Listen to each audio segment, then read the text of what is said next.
மாதிரி நகரங்கள் மாநகரங்கள்ல தான் பெரிய அளவு நடத்தப்படுது ஆண்டுதோறும். கிராமப்புறங்கள்ல வந்து பெரிய அளவில் வந்து இது வந்து ஒரு என்னை பொறுத்த வரைக்கும் இது ஒரு ஒரு அறிக்கையாகவே அனைத்து பள்ளிகள் அனைத்து கல்லூரிகளையும் இந்த நாளை வந்து ஒரு விழிப்புணர்வு நாளாக அறிவித்து நம்ம வந்து அதை மக்களிடம் வந்து எடுத்து போகணுங்கிற ஆர்வம் எனக்கும் இருக்கிறது.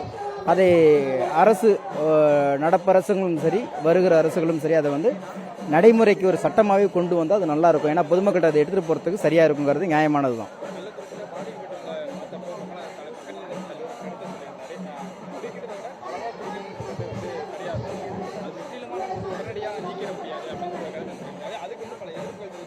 இல்லை எல்லாத்துக்குமே எதிர்ப்புகள் இருக்குங்க. ஒவ்வொருத்தருக்கும் ஒரு கருத்து இருக்கும். எந்த கருத்துலையும் யாரும் தலையிட முடியாது. ஆனால் ஒன்று மட்டும் உண்மை, இங்கே முழுக்க அது ஒழிக்கப்பட வேண்டியது, தவிர்க்கப்பட வேண்டியது. அதை ஒரே நாளில் செய்ய முடியாது, கொஞ்சம் கொஞ்சமாக தான் நிறுத்த முடியுங்கிறது நம்ம எல்லாத்துக்குமே தெரியும். ஒரு பழக்கத்தை வந்துட்டான்.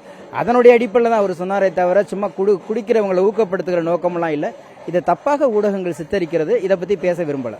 இல்லை, எப்போதுமே தண்டனைகள் அதிகமாக இருக்கணும். அதை நான் வந்து எந்த அரசியலை பற்றி பேசலை. இங்கே எல்லாருக்குமே எல்லா அரசும் வந்துக்கிட்டு இருக்கு.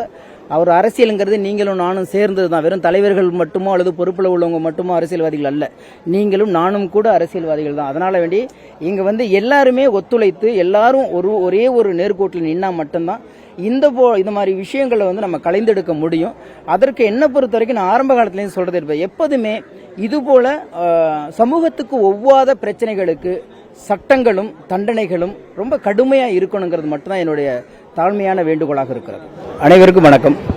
சர்வதேச போதை ஒழிப்பு தினமான இன்று மது போதை மறுவாழ்வு மையங்கள் சங்கங்கள் சார்பாக நடத்தப்படும் இந்த விழிப்புணர்வு பேரணிக்கு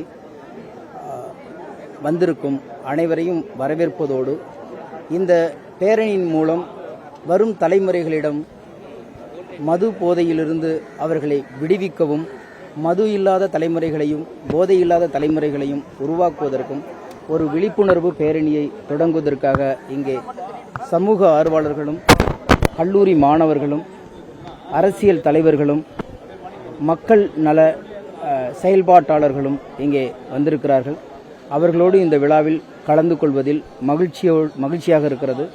இது ஒரு மிகப்பெரிய விழிப்புணர்வு பேரணியாக அமைந்திருக்கிறது. இதுபோல இன்று நாடு முழுக்க இன்றைக்கு இந்த விழிப்புணர்வு பேரணிகள் நடத்தப்படுகிறது.